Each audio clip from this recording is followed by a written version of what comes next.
जय जगदीश हरे जय जगदीश हरे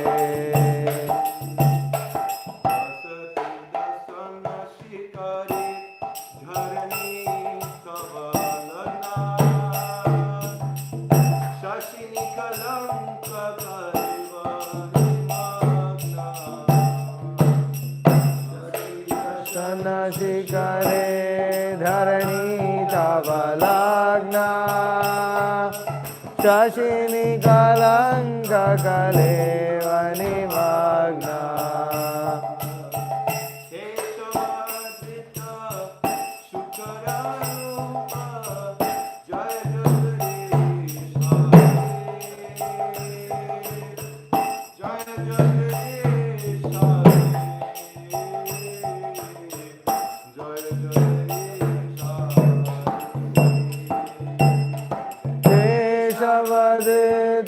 शुकर रूपा जय जगदीश हरे जय जगदीश हरे जय जगदीश हरे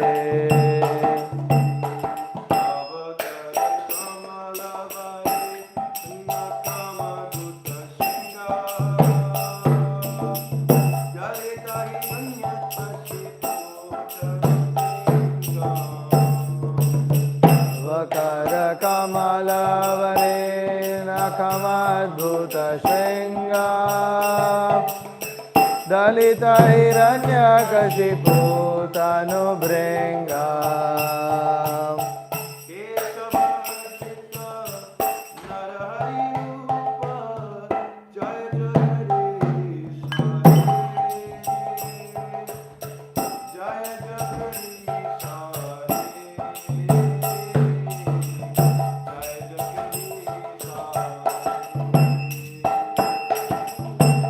केशवधृता नरहरि रूपा जय जगदीश हरे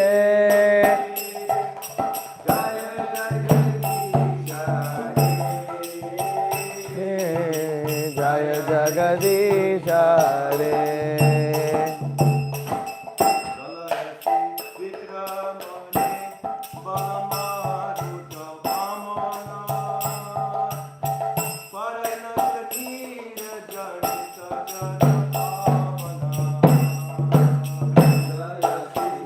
विक्रमणे बलिं अद्भुत वामना पदनकनीरजनित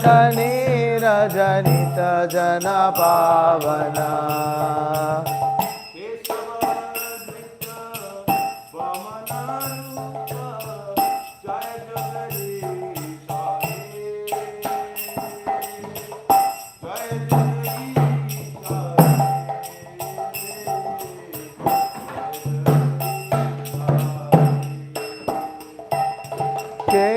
केशवधृता वामन रूपा जय जगदीश हरे जय जगदीश हरे जय जगदीश हरे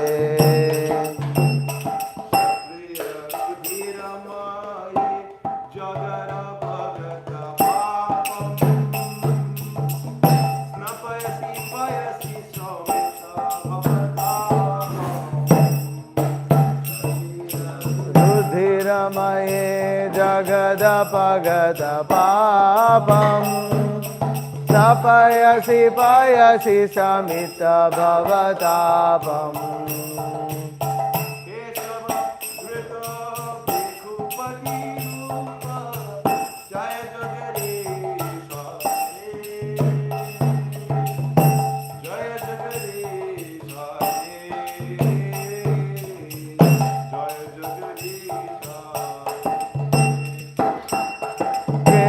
केशवधृता भृगुपति रूपा जय जगदीश हरे जय जगदीश हरे जय जगदीश हरे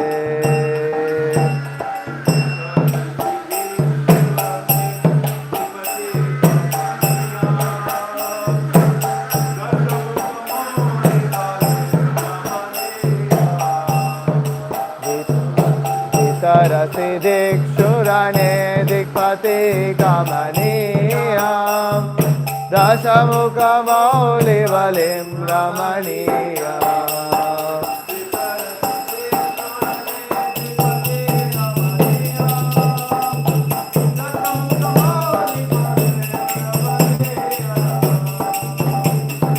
Vitarasi Dikshurane Dikpate Kamaniyam Dasamukha Mauli Valim Ramaniyam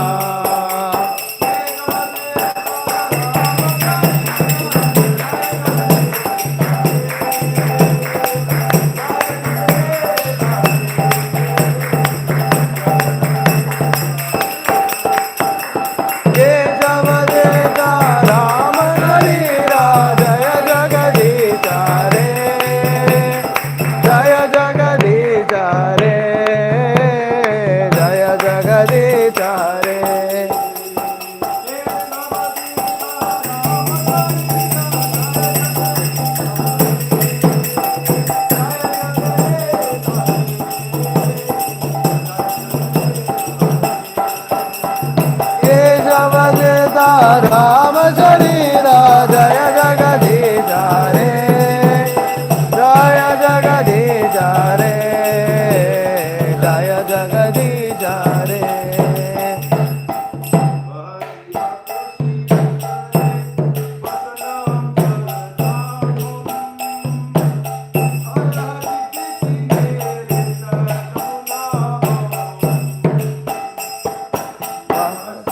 Pushi Vasanam Jaladabham Halahati Bhiti Milita Yamunabham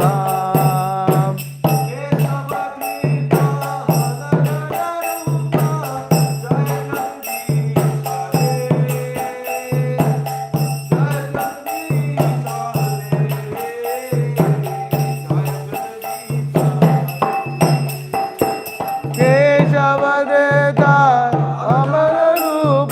Jaya Jagadisha Re Jaya Jagadisha Re Jaya Jagadisha Re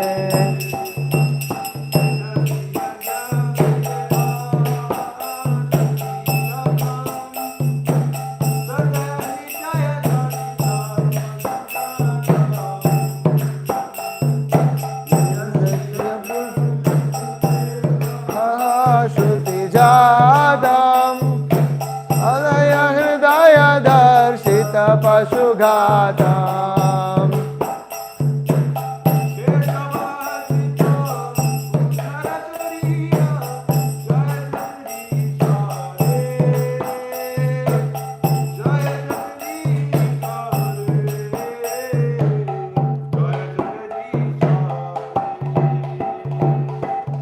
Keshavadeta Buddha Sharira Jaya Jagadisha Re Jaya Jagadisha Re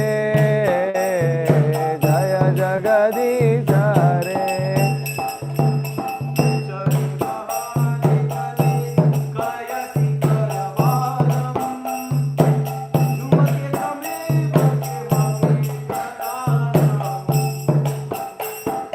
Mechani Mahani Dane Kalayasi Karavalam Dhuma Ketumi Makimapi Karalam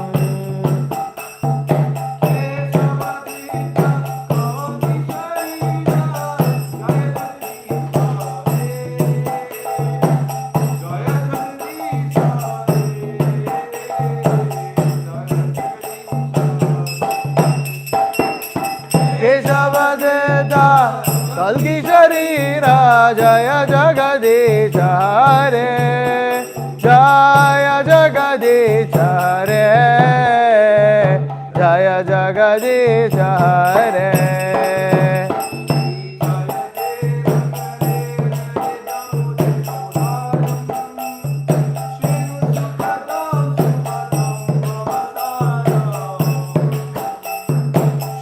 Jaya Deva Kaveri Damodita Mudaram Shrono Shukadam Shubhadam Bhavasaram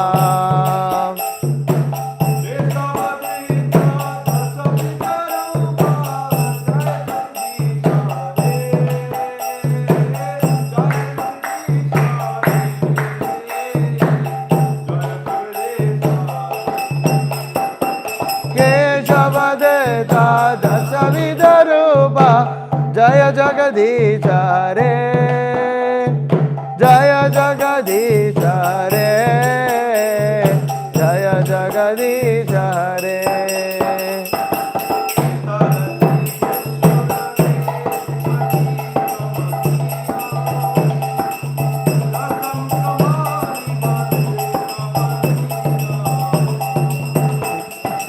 Vitarasi Dikshurane Dikshati Kamaniya Dashamukha Mauli Valimramaniya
Vishnupad Paramahamsa Parivrajakaacharya Ashtota Sutta Shri Srimad Abhay Charanarvinda Bhakti Vedanta Swami Srila Prabhupada Ki Jai. Jai Om Vishnupad Paramahamsa Parivrajakaacharya Ashtota Sutta Shri Srimad Srila Bhakti Siddhanta Saraswati Thakur Goswami Prabhupada Ki Jai. Ananta Koti Vaishnava Vrinda Ki Jai. Namacharya Shri Haridas Thakur Ki Jai. Prem se kaho Shri Krishna Chaitanya Prabhu Nityananda Shri Advaita Gadadhara Shri Vasadi Gaura Bhakta Vrinda Ki Jai. Shri Shri Radha Krishna Gopa Gopi Go Shyama Kunda Radha Kunda Giri Govardhan Ki Jai. Vrindavan Mathura Dham Ki Jai. Mayapur Navadip Dham Ki Jai. पुरुषोत्तम क्षेत्र जगन्नाथपुरी धाम की जय, श्री अयोध्या धाम की जय, श्री श्री रामचंद्र भगवान की जय, श्री राम नवमी महामहोत्सव की जय, श्री सीताराम लक्ष्मण हनुमान की जय, निताय गौर प्रेमानंदे हरि हरि बोल. All glories to the assembled devotees, Hare Krishna. All glories to the assembled devotees, Hare Krishna. All glories to the assembled devotees, Hare Krishna. All glories to Sri Guru and Sri Gauranga. All glories to Srila Prabhupada. Namo Vishnupadaya Krishna Prishtaya Bhutale Srimate Bhakti Vikas Swami Namah. Namo Vishnupadaya Krishna Prishtaya Bhutale Srimate Bhakti Vedanta Swami Namah. Namaste Saraswate Deve Gauravani Pacharine Nirvishesha Shunyavadi Paschatya Deshatarine. Jai Shri Krishna Chaitanya Prabhu Nityananda Shri Advaita Gadadhara Shri Vasadi Gaura Bhakta Vrinda. Hare Krishna, Krishna Krishna, Hare Hare, Hare Rama, Rama Rama, Hare Hare. Om Namo Bhagavate Vasudevaya. Om Namo Bhagavate Vasudevaya. Om Namo Bhagavate Vasudevaya. So, today is the appearance of Sri Ramachandra Bhagavan. So we'll just read from Canto 9, Chapter 10. This is where Ramachandra's pastimes are described in the Srimad Bhagavatam. So just for recitation,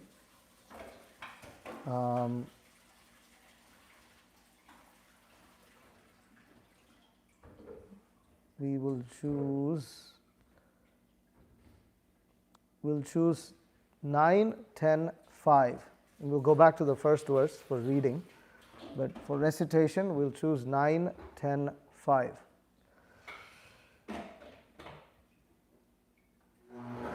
Vishwamitra Adhvare Yena Maricha Adhyaha Nisha Charaha Pashyataha Lakshmanasya Eva Hataha Nairitta Pungavaha.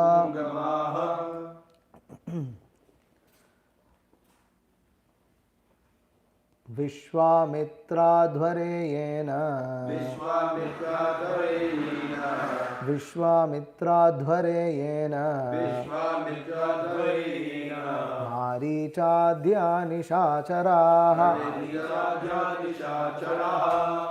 Marichadhya-nishacharaha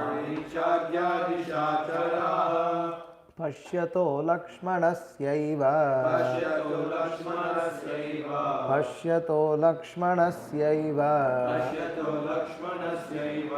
Hatanairitta Pungavaha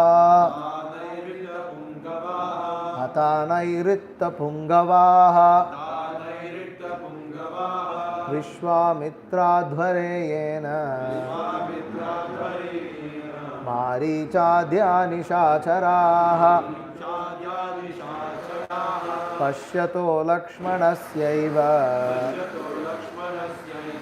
Hatanairitta Pungavaha Vishwamitra-dhvareyena Marichadhya-nishacharaha Pashyato Lakshmanasyaiva Hatanairitta Pungavaha. Please repeat. Vishwamitra-dhvareyena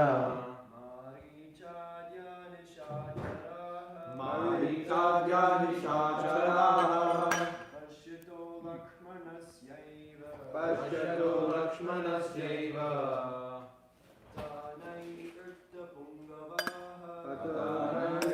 Pungavaha Vishwamitra-dhvareyena Marichadhya-nishacharaha Arichadhya Nishacharaha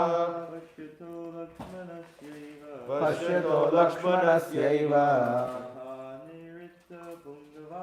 Atanairitya Pungavaha Vishwamitra Dhvarena Arichadhya Nishacharaha Pashyato Lakshmanasyaiva Pungavaha Atanairitya Pungavaha.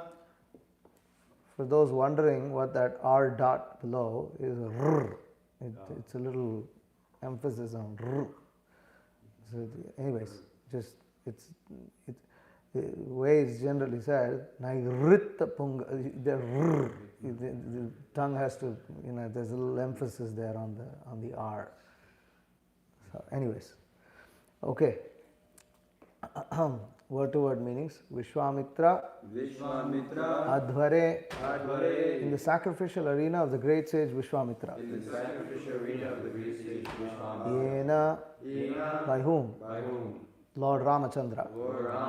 Maricha, Adhyaha, headed by Maricha. Nisha, Charaha, the uncivilized persons wandering at night in the darkness of ignorance. Pashyataha, Lakshmanasya, being seen by Lakshmana. Eva, indeed. Hataha, were killed. Nairitta Pungavaha, the great chiefs of the Rakshasas.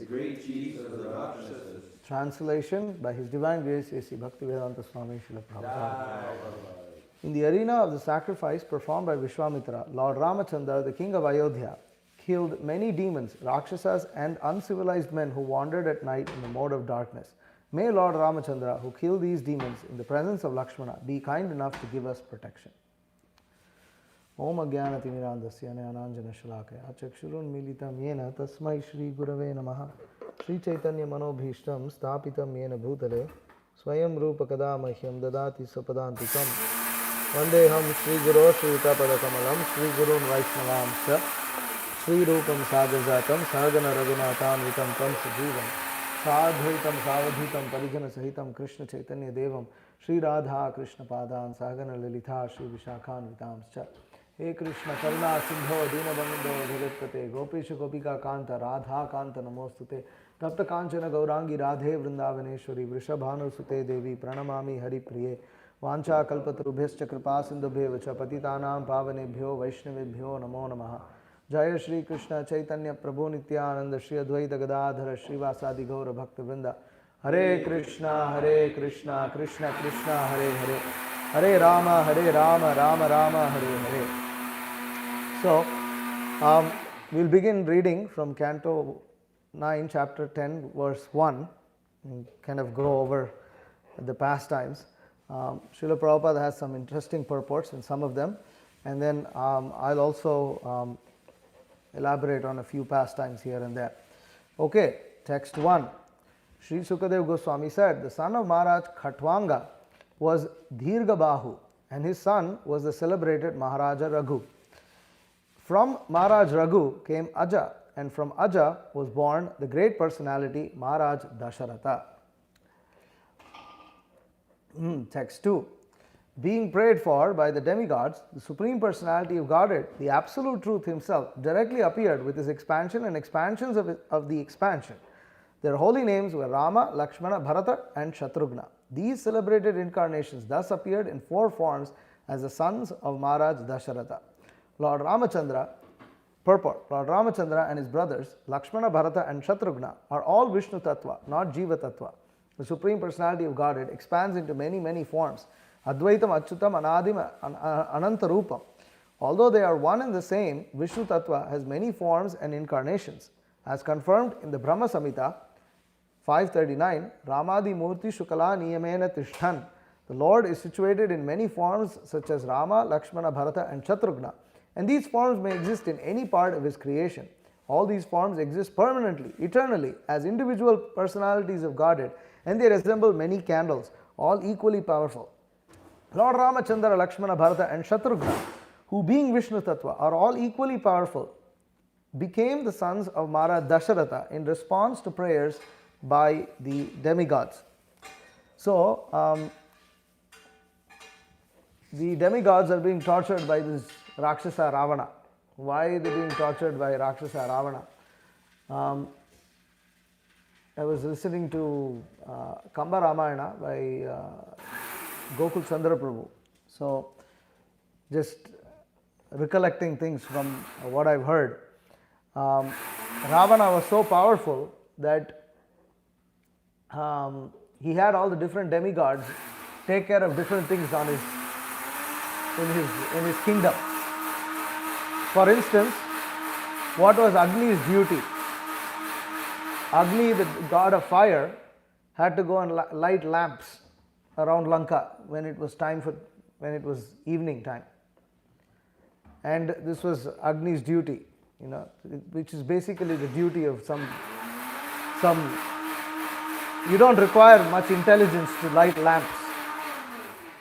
It's not a very high class job even within Vedic culture. You don't require much intelligence to go around lighting lamps. All you have to have is little intelligence not to burn things and cause chaos. So if you have little bit of a brain, that's sufficient to go and light lamps. So it's a very insulting thing to make Indra, to make Agni do that. And what was his name? What was Varuna's duty? Varuna's duty was to go and water all the gardens. So Varuna had to go and be the gardener, to pour water and pour all the bushes. You can imagine, this is how powerful Ravana was, that he made all these demigods go around like peons and laborers doing all these things. Why? And he didn't pay them anything. This was the cost for them to just survive. You didn't, if you don't do this, you don't survive. So, and Ravana was so powerful that Kamba described, it's come later, when Ravana heard about Sita Devi from Shurpanaka, he became so filled with lust. Now, one of the characteristics when you become filled with lust is what happens. When you become very desirous of something, what are one of the characteristics that happen to your body? What do you feel?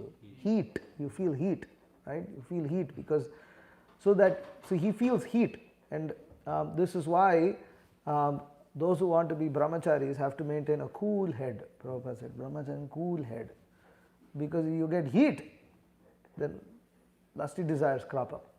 So, and overall, therefore, is the duty of men, because men are trained in celibacy, Vedic culture, that men are supposed to have cool head. And cool head happens when you are not triggered too much by emotions. You have some intelligence, you have sense of duty, sense of dharma, and you execute your dharma. You don't get bewildered by emotions. But Ravana obviously is not, even though he is a Brahmana, son of Brahmana, he comes from Pulastya Rishi. He was not Brahminical by any means. So, Ravana had this feeling of heat. So, he's feeling so hot. He's like, what is this?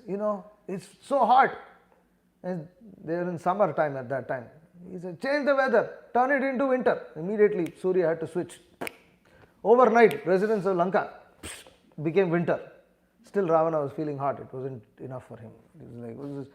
He useless Surya doesn't know how to create winter also, Surya was getting scared because Ravana was feeling so much heat from his feeling of lust towards Sita. So this is situation of demigods. They are, in the difference between Ravana and Hiranyakashipu is that Ravana allowed the demigods to exist in their posts, but they had to all serve him. Hiranyakashipu, he kicked them all out of the post. He didn't even have them in the posts.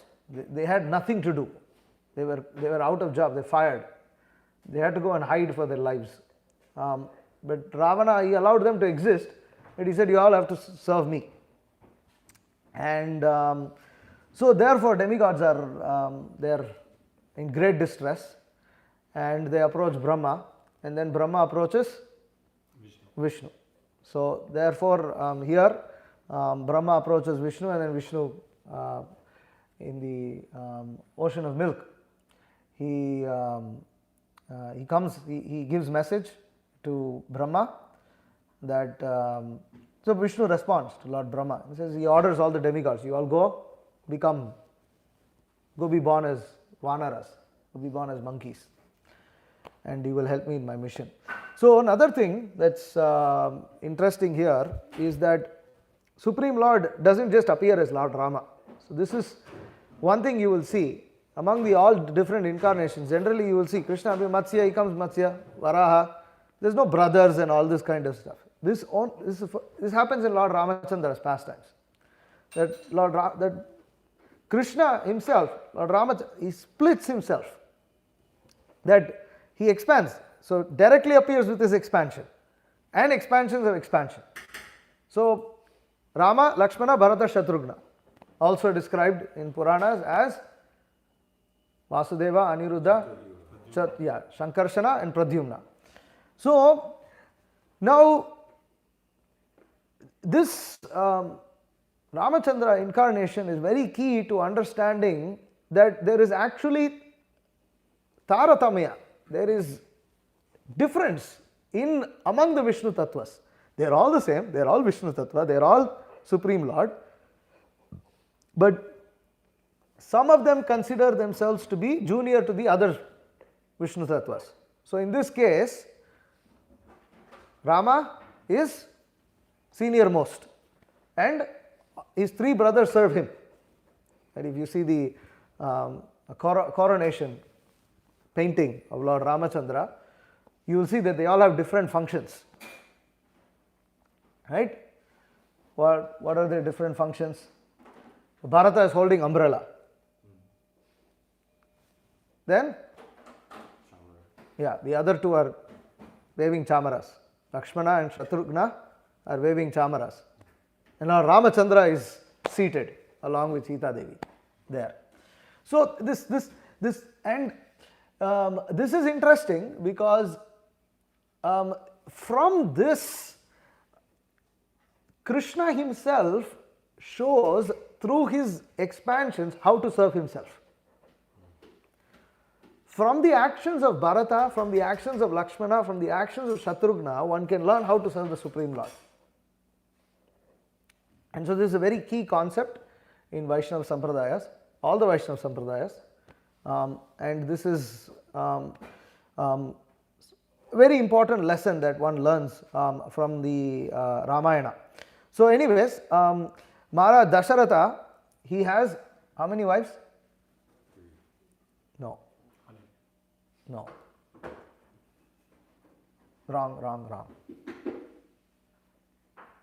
60,000 wives. He has 60,000 wives. 16 or 60? 60,000 wives.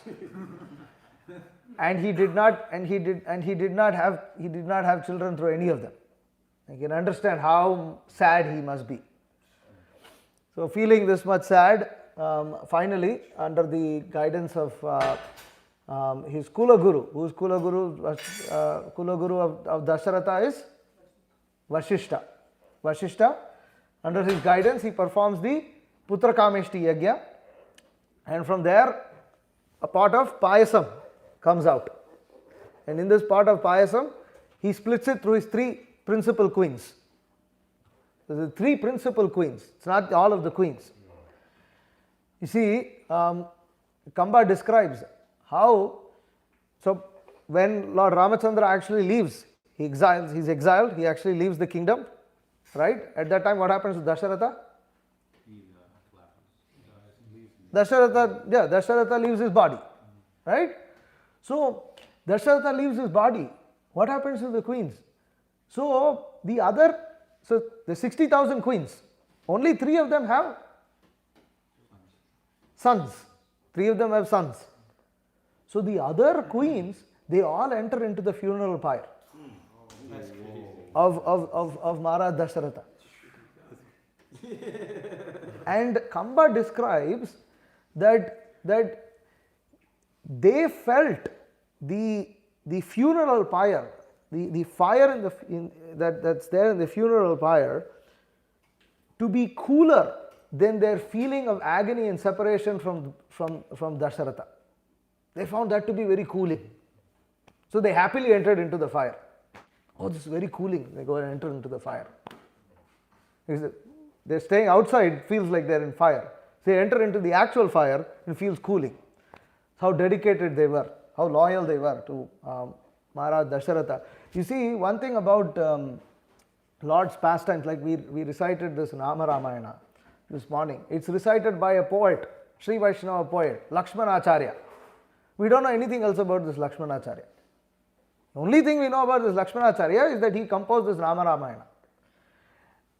So, and you will see this also in our Gaudiya Vaishnava Sampradaya also. For instance, there is this Krishna Das, who's composed some bhajans, right? Nama Sankirtan, he composed. Dina Krishna Dasa Kohe, Nama Sankirtan, comes in the last. Then another poem also he composed, which is what we sing for Tulsi Arati. Right? What does it come there? How does it come? Tulsi Arati. Right.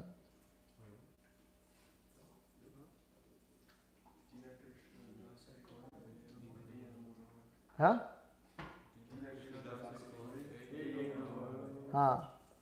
So that this same Krishna Das has composed these bhajans. But what else do you know about him? He was disciple of Janavi Mata, that which we know, that's all. You don't know anything else. Maybe there might be some detail somewhere. But the point is, there are so many associates, so many great devotees who have existed, you'll only know little bit about them. But just from that little bit, you know that they are great devotees. Just for instance, this Lakshmanacharya has composed this Nama Ramayana. How immersed he must be. If you read that, you read the translation, it's so amazing to read. So much full of nectar. And how much devotion he must have had to be able to compose that. Similarly, how much devotion would the queens of Dasharatha have? How exalted would they be that they could not consider living without Dasharatha? And what kind of great personalities we don't know anything about them. But this much we know. That Kamba is glorifying them. And who's Kamba? Kamba is a pure Vaishnava. Right? He's a great devotee. And he's glorifying them. So from this we understand these are great personalities. So we don't know. So many residents of Ayodhya. All the residents of Ayodhya were feeling so much sadness after Lord Ramachandra left Ayodhya. But we don't have... what actually they're feeling? These are all great ecstatic emotions that were felt. So, from a little glimpse of this, you can understand how elevated they actually were. So, anyways, Maharaj Dasharatha, he gets 4 sons. Rama is the son of Kaushalya. Then Bharata, Kaikeyi, Lakshmana, Sumitra, this is the third wife, Sumitra, and Shatrughna, Sumitra also. So what happens is Maharaj Dasharatha has the payasam that he's got, sweet rice coming straight from Vaikuntha. He gives it first to Kaushalya. Kaushalya drinks half of it. Then Dasharatha gives it to Sumitra. Sumitra drinks half of that, what's remaining. Then that is given to Kaikeyi. Kaikeyi drinks half of that. Then the remainder is given to Sumitra, who finishes it off. So in this way the order appears. Supreme Lord. Okay. So, text number 3. O King Parikshit, the transcendental activities of Lord Ramachandra have been described by great saintly persons who have seen the truth. Because you have heard again and again about Lord Ramachandra, the husband of Mother Sita, I shall describe these activities only in brief. Please listen. Purport. Modern Rakshasas, posing as educationally advanced merely because they have doctorates, have tried to prove that Lord Ramachandra is not the Supreme Personality of Godhead but an ordinary person. But those who are learned and spiritually advanced will never accept such notions. They will accept the descriptions of Lord Ramachandra and his activities only as presented by the Tattvadarshis, those who know the absolute truth. In Bhagavad Gita 4.34, the Supreme Personality of Godhead advises, Tadvidhi pranipatena pariprashnena sevaya upadekshanti te jnanam jnaninas tattvadarshinaha. Just try to learn the truth by approaching a spiritual master. Inquire from him submissively and render service unto him. The self-realized soul can impart knowledge unto you because he has seen the truth. Unless one is Tattvadarshi, in complete knowledge of the absolute truth, one cannot describe the activities of the personality of Godhead. Therefore, although there are so many so-called Ramayanas or histories of Lord Ramachandra's activities, some of them are not actually authoritative. Sometimes Lord Ramachandra's activities are described in terms of one's own imaginations, speculations, or material sentiments. But the characteristics of Lord Ramachandra should not be handled as something imaginary. While describing the history of Lord Ramachandra, Shukadeva Goswami told Maharaj Parikshit, "You have already heard about the activities of Lord Ramachandra. Apparently, therefore, 5,000 years ago, there were many Ramayanas or histories of Lord Ramachandra's activities, and there are many still. But we must select only those books written by Tattvadarshis, Jnaninas Tattvadarshinaha, not the books of so-called scholars who claim knowledge only on basis of a doctorate." This is a warning by Shukadeva Goswami, Rishibhis Tattvadarshibhihi. Although Ramayana composed by Valmiki is a huge literature, the same activities are summarized here by Shukadeva Goswami in a few verses. So, from this verse, you can see that Shukadeva Goswami tells Parikshit Maharaj, you've already heard of Lord Ramachandra. You've heard, because you've heard again and again about Lord Ramachandra. See, why is it that Lord Ramachandra's activities have been heard about again and again? I'll give a guess. This has something to do with the gradation of Vedic literatures. So you have gradation of Vedic literatures, right? What are the different kinds of Vedic literatures? Okay. And Itihasas. So, now it's said that you've heard again and again about Lord Ramachandra. What is this again and again got to do with the different kinds of Vedic literatures? Is he mentioned in all of them? Is he mentioned in all the different kinds? He's mentioned, but not necessarily all the activities. As is the Supreme Personality of Godhead? No, not in the point.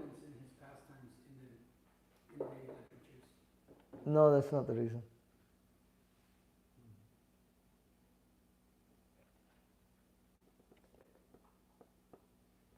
Okay, give you further clues.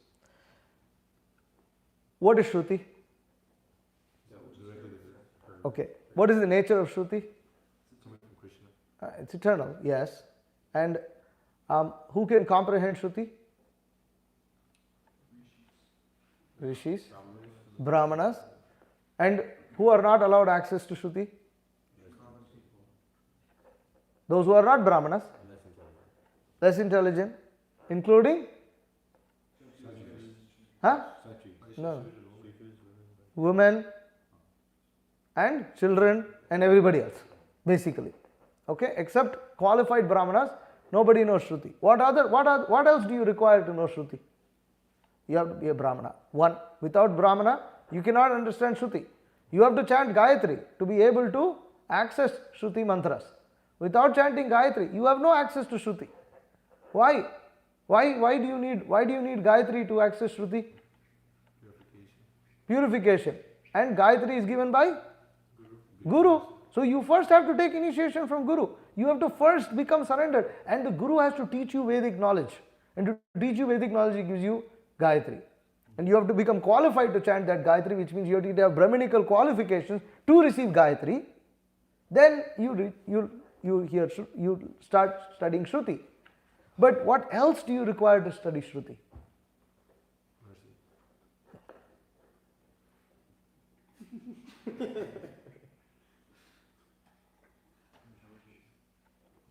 No, come on.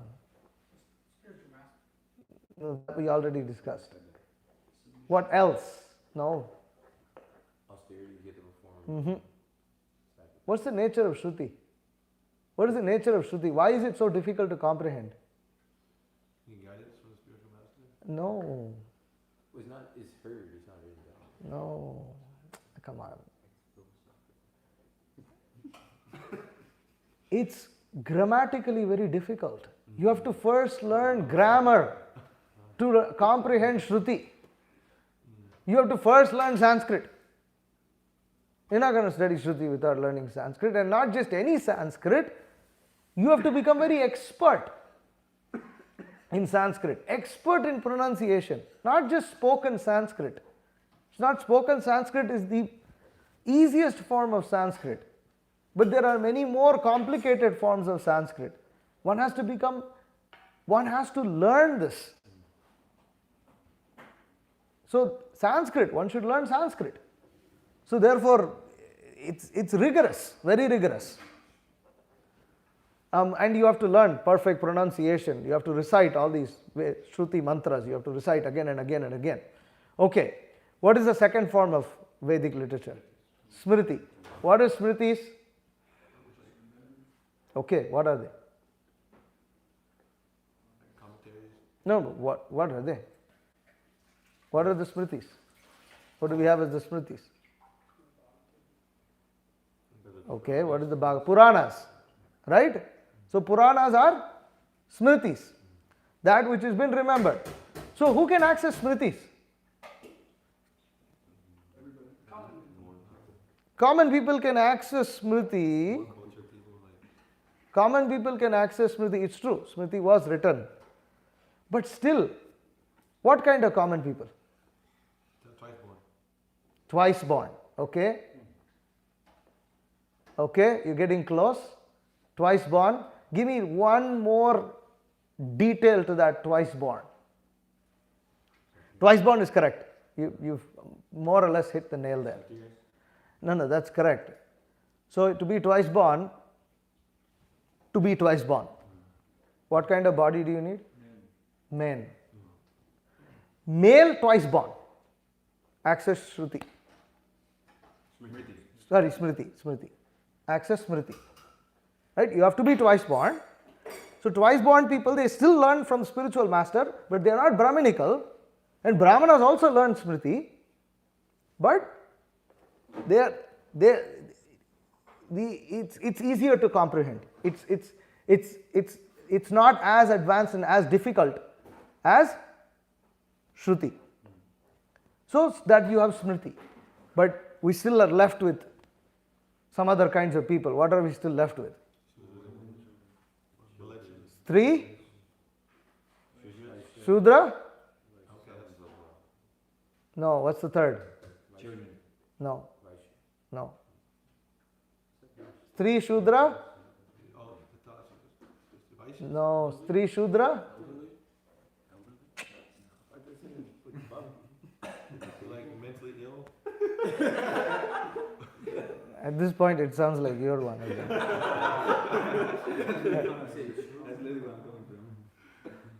Sri Shudra Dvija Bandhunam. Dvija Bandhunam, very important category. Those who are born in families of Dvijas but are not qualified to be twice born. Dvija Bandhunam, friends or family members. Say friends, family members of Dvijas. So, for them, what did Vyasadeva compose? Mahabharata and the Ramayana. So, the Itihasas are there. So, he composed Mahabharata, but the Itihasa, which is also Ramayana. Ramayana is also in Itihasa. Mahabharata is in Itihasa. Ramayana is also in Itihasa. These are for everyone. They are meant for everyone. They are meant. Itihasa means itihasa. It so happened. This is how it happened. This is what it means, itihasa. So, it so happened, they are histories. Puranas are also histories, but itihasas are more histories. They are very easy to understand. They are specifically composed for everyone. Everyone can read this. What does that mean? Itihasas were also, see, from this you can understand Shruti, Brahmanas, Smriti, Dvijas. Brahmanas also read. It's inclusive. It's not that Brahmanas don't do Smriti anymore. Then you have the itihasas. So the itihasas are everyone, which means that Brahmana has to do Shruti, Smriti and itihasa. Kshatriya does Smriti and itihasas. Vaishya, Smriti, itihasas. Shudra, only itihasa. Shudra, Dvija Bandhu and Stri. So, from this, what is recited most? Itihasas. Itihasas are recited more, way more in society than the others. So, therefore, because you have heard again and again about Lord Ramachandra. Why again and again and again? Because the itihasa. It's so much part of the cultural Vedic fabric.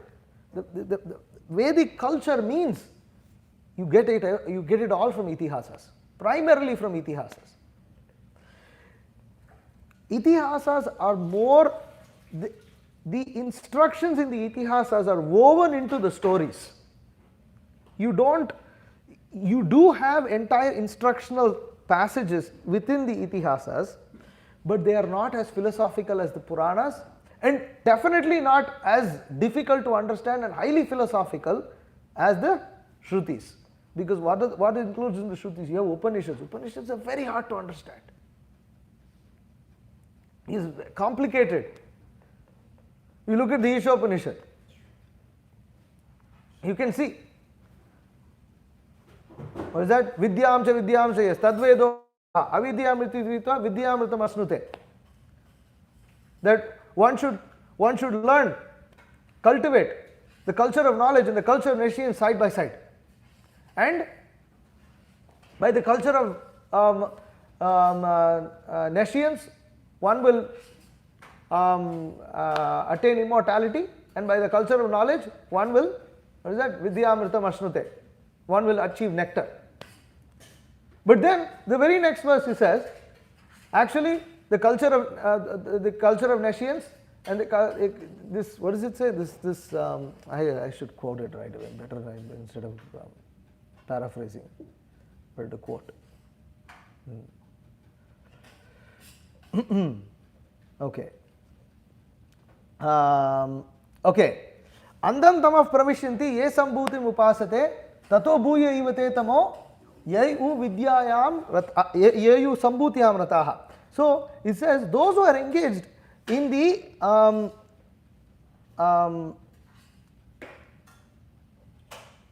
wait, what is that? Oh, I went to the wrong verse, sorry. I'm trying to get this. Yeah. The wise have explained that one result is derived from the culture of knowledge and another is derived from the obtained from the culture of nescience. And those who engage in the culture of nescience activity should enter into the darkest region of ignorance. Worse still are those engaged in the culture of so-called knowledge. It seems very confusing.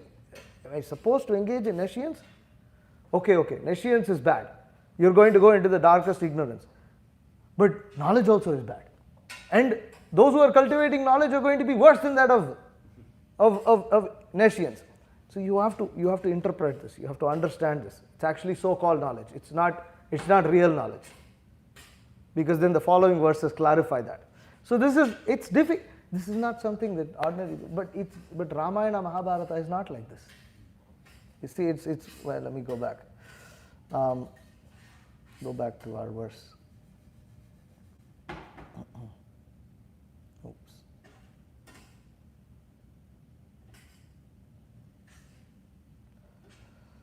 Where were we? Where were we then? 9, 10? We were 9, 10. 3? 9th century. 3, yeah. So this activities of Lord Ramachandra are heard again and again because they are itihasas. And itihasas actually, in one sense, in our establishment or re-establishment of Varnashrama, this recitation of the itihasas are actually a very important part of this re-establishment, because it's only through itihasas do you understand how to behave. All these details. So you read Kamba Ramayana, you will have every single description of how the marriage ceremony occurred. Then people, oh, this is how marriage ceremony should be conducted. Not just the mantras, not just the rituals. How did people dress? How did they speak with each other? What items were served? Who came? Who was served first? Who was served second? Who was served third? All this cultural thing you get only in itihasas. You get some glimpse of it in the Puranas, but not so much. Because the Puranas are focused on as you go up, it's the knowledge factor that goes more. The cultural aspects are, it's understood that if you came up and you are now learning Puranas and Shruti, you already know the culture. Because how could you be hearing Shruti or Smriti without having heard the itihasas? You see? But of course, in re-establishing Krishna consciousness, Srila Prabhupada we have to give the Srimad Bhagavatam and Bhagavad Gita, because without this the purification, the culture is completely lost. You just read Mahabharata and Ramayana. Mahabharata is so complicated. Ramayana is so many details. You know what we are reading, for instance, Guru Maharaj has given a summary, but if you go through what this Valmiki Ramayana verse by verse by verse that Vidwan Gauranga Prabhu has put out, is so much detail. And Kamba goes even more into detail. Kamba goes entire chapters. Just description. How did the people of Ayodhya look? Just description of people of Ayodhya, nothing else. Forget that. Just description of elephants, one full chapter. The elephant. How the elephants are decorated, or they're walking, this, that. Amazing. And Gokul Chandra was saying, one full chapter Kamba is dedicated describing women of Ayodhya. So, some descriptions are actually quite, can somewhat bewilder the mind also. Because they're so beautiful. The women of Ayodhya are so beautiful. Just describing how people, what did people do? What did people do in Ayodhya? How did the regular residents interact with each other? What were their forms of entertainment? Everything is described. And through this, and what did this all form? These all formed important plays, dramas, recitals. Entire traditions were based just on activities in itihasas. And in this way, people in Vedic culture learned how to live. Why do we do it like this? Because this is how Lord Ramachandra did. This is how the residents of Ayodhya did. This is how the marriage of Sita happened. Like this they understand how to behave. When someone is given, say, a son has been given a very difficult task by his father, he thinks, well, Lord Ramachandra executed the duty of the instruction of the order of his father, therefore I should also do it in spite of all difficulty. And in this way, they learn behavior, culture. Now this is all lost. Why? Because the recitation of all these itihasas are completely stopped. They completely stopped. People will be very inspired to learn this. And what is also amazing is when you read the itihasas, it's very hard to put them down. They're very, very gripping. It's a very gripping read because the story is very, very, what you could say, captivating. It's very immersing. And you become immersed in it. And there's just so much detail and the itihasas are huge. So when you go through one reading, you go back again, it seems fresh. It's new. And you find some detail that you never figured out. It's like Mahabharata, 100,000 verses. So much detail. And sub-stories, stories under stories, sub-stories. one conversation, another conversation. You can practically see this with our own experience. You pick up the Ramayana and you pick up Bhagavatam, you will see the difference. Because our level of intelligence, we're a little dull, So when we pick up, and then what to speak of Bhagavad Gita, only instructions, no story, zero story. And I remember, at least personally speaking for myself, and I first time reading Bhagavatam, and I come to these prayers, oh my God, the prayers have come. Like when I'd pick up the book, I'd look at how many pages are there, how many pages is, okay, that's where the prayers end, and then the story begins again. Because the nature, it's, but the itihasas, you will not feel like this. It just keeps going on and on and on. Because it's just merged into this. And instructions are also, they are not very, very difficult instructions. They're more moral, but it's there. Dharma is included, Mahabharata more, Ramayana more includes the devotional aspect heavily. Mahabharata also is there, but both are very instructive of Dharma, and Mahabharata more so, because that was Vyasadev's purpose. So, you will see there, it's just very beautiful descriptions are given. Very poetic descriptions have been given, and through that one understands, okay, this is how one should behave, this is how one should act. It instills sense of honor, instills sense of dharma, instills sense of culture and etiquette, everything you learn. So this Parikshit Maharaj has heard, because everybody in Vedic culture has heard. So Shukadeva Goswami is not, he's not so, he's like, you've heard this so many times, I'll just describe in brief. Because we've come to that part of the Bhagavatam, I'll just describe in brief. And because these itihasas play such an important role in society, why? You have to understand that among the different varnas, different classes of people and things like that, the Brahmanas are the minority. What you can call the smallest minority. And then you have the Kshatriyas, then the Vaishyas, then the Shudras, and then women are there in all of the Varnas. So they have greater population than all of the different Varnas of all the different men. Right? So you can, in this way, you can see that hearing Ramayana and Mahabharata from bona fide sources was so important to having proper culture and etiquette in society.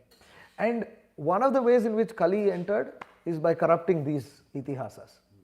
These itihasas got corrupted. Half of it got lost, or their different versions came, and these versions corrupted. That's what you see. What happens is nowadays also they keep trying to release some new form of Mahabharata all the time in these Indian things, but it's getting worse and worse and worse, with every rendition. And the thing is, even the very first, which was this, back in the day when television came in India and Mahabharata and Ramayana were relayed, even that is not as pure as what the books and things, because he had his own ideas and he put a few things there and he mixed a lot of stuff. So in this way, people have completely lost a sense, because these stories are extremely important, and now people forgot about these stories anyways. Now everybody is interested in Hollywood, Bollywood, Collywood, Tollywood, all this kind of nonsense. So a key form of entertainment that needs to be established within our Varnashrama farm communities is based on these itihasas. Having a culture of entertainment and hearing around these itihasas, which includes dramas and songs. People would compose songs, song recitals on the same subject without changing the meaning or anything. just poetry based on some particular pastime or something like this, These all constituted dances, you would have dance performances that are specifically reenacting all these different, so you have regular dramas, then you have dance dramas, so all these kind of different kinds of things, but very central to Vedic culture in instilling that sense of dharma, which eventually, what did it lead to? It would lead to devotion to the Supreme Personality of Godhead. And you can see the two itihasas, one is on Lord Rama, the other is on Krishna. Therefore, these two forms of the Supreme Lord are central to Vedic culture in general. It's just everywhere. So it's important to hear from a bona fide source. And the golden standard for the Ramayana is Valmiki. Valmiki's Ramayana is the golden standard. All the Ramayanas have to follow Valmiki. If they don't follow Valmiki, if they differ from the Buddha Valmiki, if they differ from then they're bogus. They can differ in details, but they cannot differ in any of the principles that Valmiki has given. And in this regard, to really relish how the Ramayana is an itihasa, and I had this experience because I thought, okay, Ramayana is easy to read because Guru Maharaj just summarized it very easily in this book and it's just stories. When I pick up Vidwan Gauranga Prabhu's book, it's going to be difficult. I tell you, it's still easier to read than for instance, and that's because I'm also, dull-headed from, part of that Sri Shudra Dijabandhu. But it re-emphasizes that point, that how itihasa is just easy, they're easy to digest. Okay, text number 4. To keep the promise of his father intact, Lord Ramachandra immediately gave up the position of king and, accompanied by his wife, Mother Sita, wandered from one forest to another on his lotus feet, which were so delicate that they were unable to bear even the touch of Sita's palms. The Lord was also accompanied by Hanuman, or by another monkey, Sugriva, king of the monkeys, and by his own younger brother, Lord Lakshman, both of whom gave him relief from the fatigue of wandering in the forest. Having cut off the nose and ears of Shurpanaka, thus disfiguring her, the Lord was separated from Mother Sita. He therefore became angry, moving his eyebrows, and thus frightening the ocean, who then allowed the Lord to construct a bridge to cross the ocean. Subsequently, the Lord entered the kingdom of Ravana to kill him, like a fire devouring a forest. May that Supreme Lord Ramachandra give us all protection. So, to keep the promise of his father. So, what happens? Actually, this is gone. Let me see. Oh, yeah, he's going a little front and back. Okay.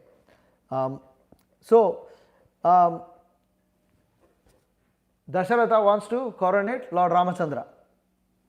Then Kaikeyi, his wife, receives news from an envious lady named Mantara. Now here's the beauty, right? Kambad describes that actually Kaikeyi regarded Rama more dear than her own son Bharata. This was the feeling that Kaikeyi had. That Ramachandra was more dear to her. Similarly, Kaushalya regarded Bharata more dear to her than Lord Rama himself. This was the relationship that they had. So it's quite amazing.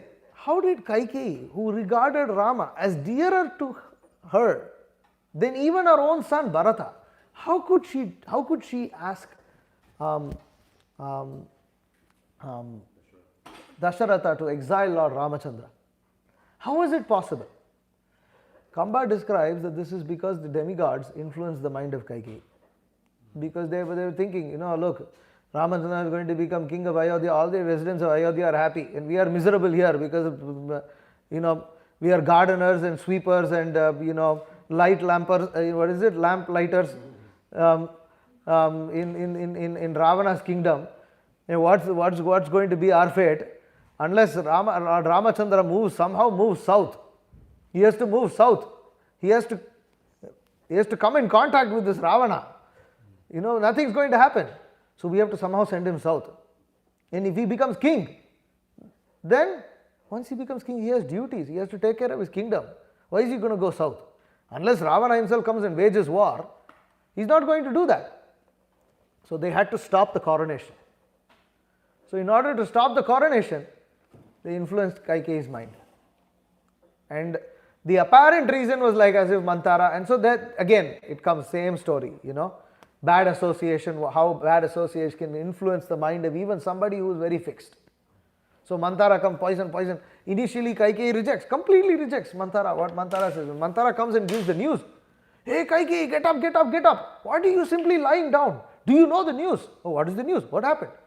Whole city is getting decorated. How do you not know anything? What is the news? What is going on? Lord Ramachandra, Rama is becoming coronated as king tomorrow. Amazing, Kaikeyi is in bliss. She takes off her expensive necklace and she gives it to Manthara. For a wonderful news, I have to give you a gift. Here is a gift. And Manthara becomes even more angry. You fool! You don't understand what will happen to you. You will become rejected. You will be treated as second grade. You have to become Kaushalya's maid servant. Now Kaushalya will be the main person, not you anymore. Right now you are the favorite queen of Dasharatha. But once Ramachandra becomes king, then you are simply Kaushalya's maid servant. Then what will you do? And Bharata is simply going to become some servant. So in this way she poisoned. And initially Kaikeyi rejected. But she kept on hearing. She didn't throw her out of the room, and she should have at least left the place. She didn't do that. So in this way her mind got influenced. Anyways, so she does the terrible act of asking Dasharatha 2 boons which she got from Dasharatha once. And what was the 2 boons that she asked?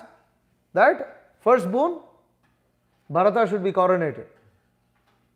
Second, Rama goes to exile. So when Kamba describes that when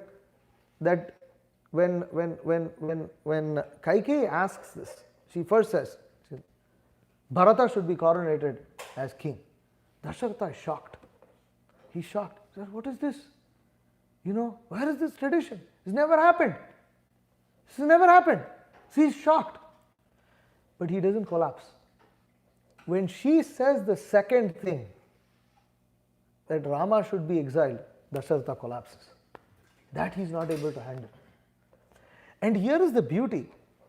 So to fulfill the promise, keep his promise. So what happens? Dasharatha is collapsed. He is unconscious. He tried to convince this Kaikeyi. He calls her a witch, destroyer of the dynasty. All kinds of heavy. It's a very heavy section of the Ramayana. Very heavy section. So then Dasharatha is collapsed. He is unconscious. He cannot give this order to Lord Rama. But Kaikeyi knows that she's got the order. So she conveys this. So she calls for Lord Rama. And Lord Rama comes. And he's seeing Dasharatha is lying on the ground. And Kaikeyi is just standing, not doing anything. And all this Kamba is vividly describing that Lord Ramachandra is seeing this. He says, something's wrong. Why are you not doing anything? Father is on the ground. Father is on the floor. How are you just standing there? Again, from these things, one learns culture. Things, it's not just, father is lying. Wife just she has to be doing something. No? But see, that the fact that Lord Ramachandra sees that as a discrepancy means that it never happened before. It was never done.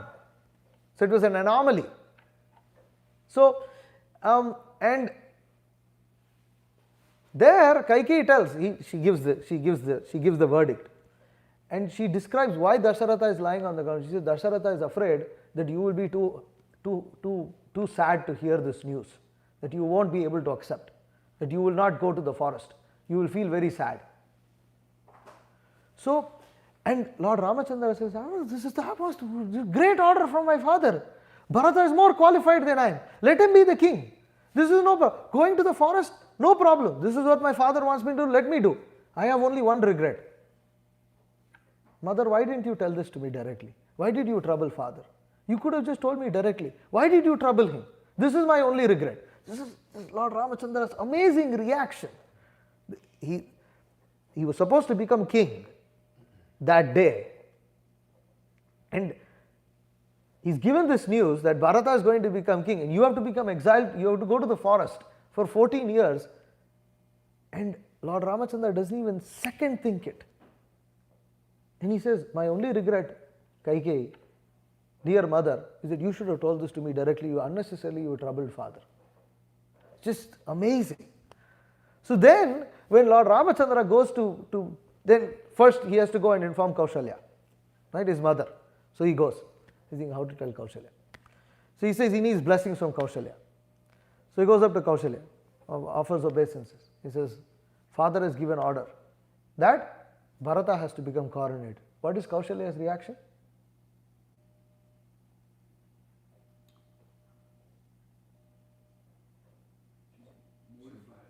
No, she's very happy. No, she no, oh, very nice. Because she likes Bharata more than Rama. So he has no problem. Oh, Bharata wants to become king. Okay, very good. Actually, Bharata is more qualified than you anyways. Lord Rama. She tells that, Kamba describes. Bharata is more qualified. Let him be king. Then, and father has ordered me to go to exile for 14 years. She collapses. She collapses. She cannot bear thought of separation from her. That is what hurts. It's not that Bharata, nobody has a problem except Dasharatha that Bharata has to be coronated. Nobody else has a problem. Their main problem is that Ramachandra is being exiled to the forest. From this you can see the devotion of the residents of Ayodhya, Ramachandra's associates. It's just so much, just that nectar. Same thing with Sumitra also. Rama goes to Sumitra, seeks blessings, and there same thing. Sumitra also, no, okay, Bharata is okay, that's the father's order, fine. Then he says you have to become exiled, she collapses. It's just like such a scene. But then when Lord Rama goes to inform Lakshmana, that's when Lakshmana becomes very angry. Lakshmana, where is this Bharata? Who is the enemy of Lord Rama? Everybody come here, I'll kill them all right now. You know that. So then anyways, Lord Rama has to pacify Lakshmana, and it is said, another thing that Kamba describes is that during the 14 years, Lakshmana took the vow of brahmacharya. He is already married, right? He is married to sister of Sita. They are all other daughters of Janaka were married to Bharata, Shatrughna and Lakshmana. But Lakshmana, in order to serve Lord Ramachandra, in the presence of his wife, he took a vow of brahmacharya. And because of this reason, he only saw Sita Devi's feet. He doesn't know how, he didn't look above her feet. The only description he could give of her was her feet. Because that's how Lakshmana was. He took that vow of brahmacharya. So, and here, this point about wandering from one forest to another on his lotus feet, which are so delicate that they were unable to bear even the touch of Sita's palms. See, Lord Ramachandra is a king. Kings means they wear shoes. They don't walk bare feet. Kings don't walk bare feet. So kings always wore shoes. But now that Ramachandra is going to the forest exiled, he is not a king anymore. He has to walk barefoot. And this residents of Ayodhya are not able to tolerate. Nobody is able to tolerate this. It is so painful for them. How is this Lord Ramachandra? And you see, they are so delicate that even they were not able to bear the touch of Sita's palms. That her hands were too rough for Lord Ramachandra's feet. But this wasn't Lord Ramachandra's concern. His concern was that Sita had to walk bare feet. That Sita has never walked. Never. She has never seen the forest. At least Lord Ramachandra went to the forest with, when did he go to the forest? With Vishwamitra. He went. They have to train the Gurukul, they have to learn all these things. But Sita, she's never been. Never been. How is she going to do that? Anyways, amazing purport later Prabhupada will give is quite a amazing purport on, we'll come to that. I think it's text 6 or 7. But in this verse, Lord was accompanied by Hanuman, by another monkey, and Lakshmana, who gave him relief from the fatigue of wandering in the forest.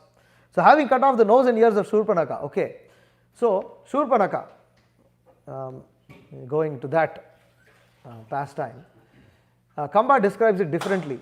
Then you should all hear this lectures by Gokul Chandra Prabhu. So nice. So in Valmiki Ramayana, how does Shurpanaka come?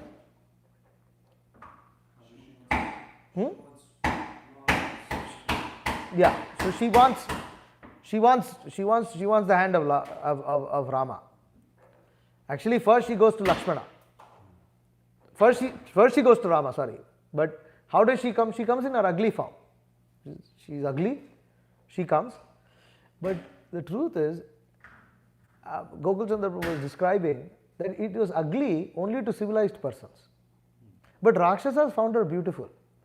When her nose was disfigured, Ravana comments, "Who is that rascal who disfigured your beautiful nose?" But her nose was actually crooked. But Ravana found that nose to be very beautiful. That is the story of how pigs find, another pig very beautiful. Is the consciousness. It's ugly only to civilized people, to high class people. But Ravana was saying, how did his beautiful crooked nose, he's chopped this beautiful crooked nose off? Who is that rascal? I'll kill him. So that was Ravana's conception, that he found Shurpanaka's crooked nose as very beautiful.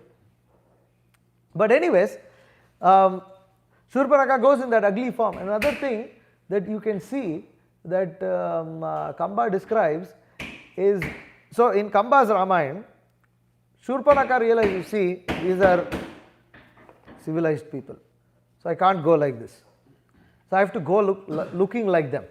So she comes to very beautiful form.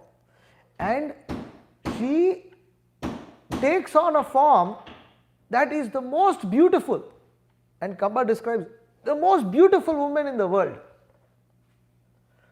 But then how to understand this? If Shurpanaka took the form of the most beautiful woman in the world, what was Sita?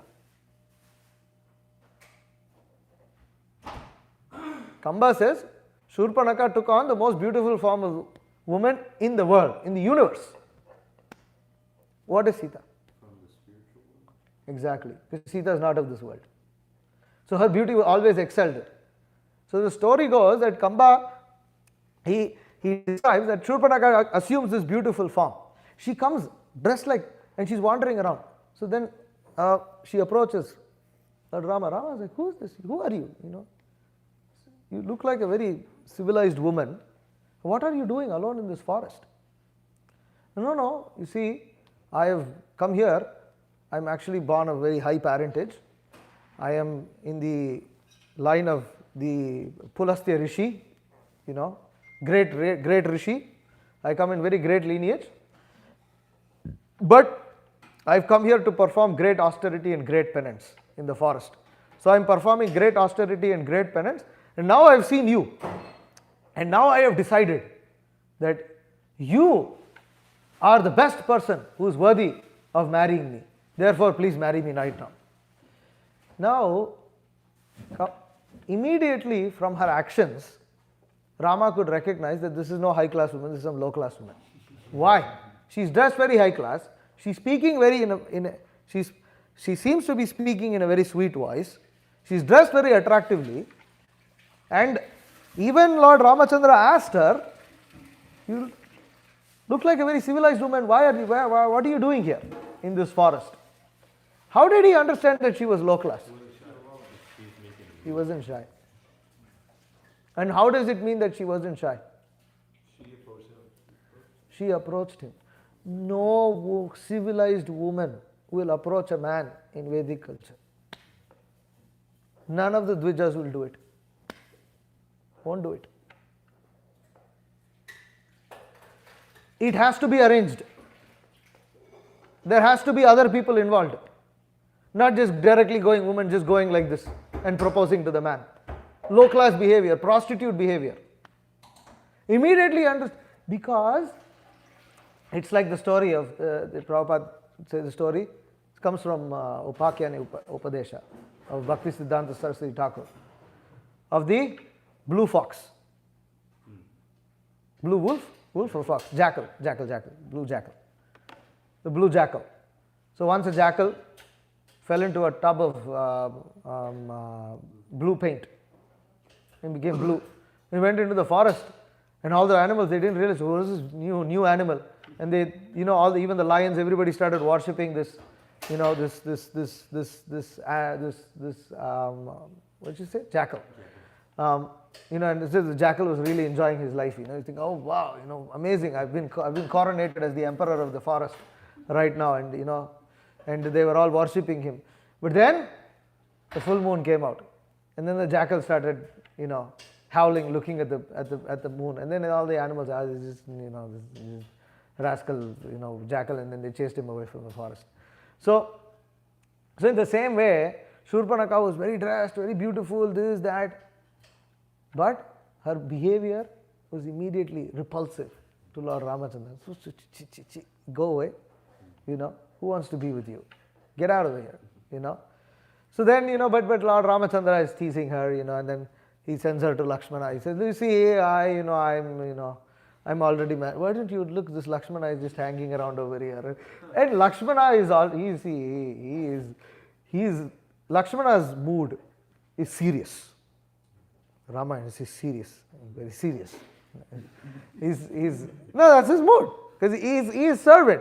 He's like, oh, Ramachandra is playing around, it's like, okay, when is this play going to end? It doesn't look like it's going to end very nicely. This is clearly a demoness, how are we going to kill her, chase her away, what are we going to do, it's like, get her out of here, this is a Rakshasi. We all know this is a Rakshasi. Why is Lord Rama playing with her? Just, he's having some, playful talk, he's like teasing her a little bit, trying to give her a little,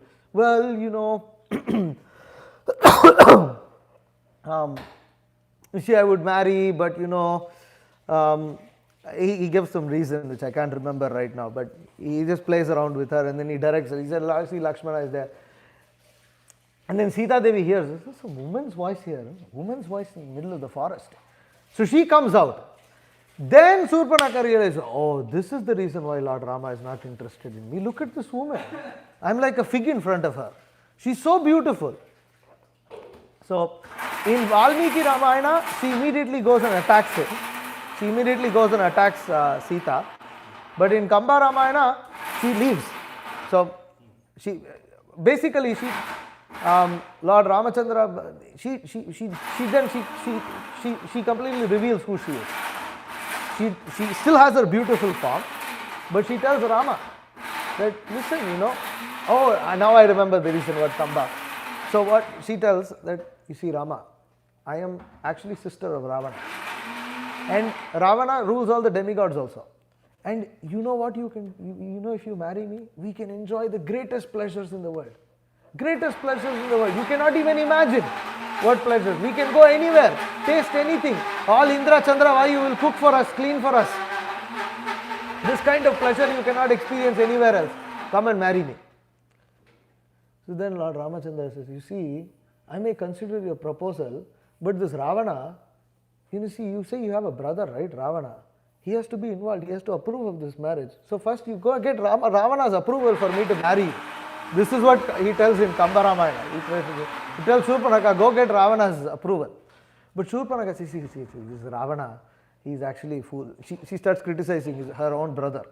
Now, other more low class behavior. Because it's never done in Vedic culture. You don't criticize your siblings like this to some person you just met just 5 minutes ago. You'll never do this. Never you will do this.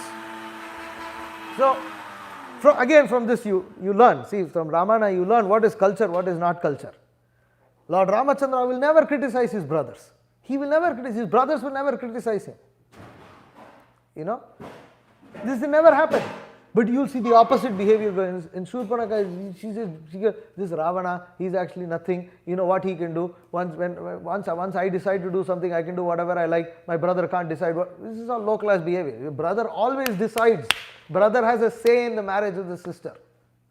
Very much a say. And Ramachandra, with this, she's cultureless. No culture. So, why? Because Rakshasi. So, anyways, she criticizes like this. And then she sees Sita, and then she starts criticizing Sita, and then Lord Rama thinks, okay, it's gone too much. Get away, go. Otherwise, something bad is going to happen. She's my wife, and so they chase her away, and she leaves, and then she comes back the next day, and that's when she attacks. She tries to attack Sita, and then Lakshmana jumps and disfigures her, cuts her nose, ears, and then she screams off running towards Lanka. What does she do when she goes to Lanka? She tells Ravana, I was trying to capture the Sita for you. And she describes Sita like this so much. So, now, going back to this instruction of Srila Prabhupada where he's talking about bona fide Ramayana. I met a devotee, and he was saying, you see, why was Surpanaka not accepted by Rama?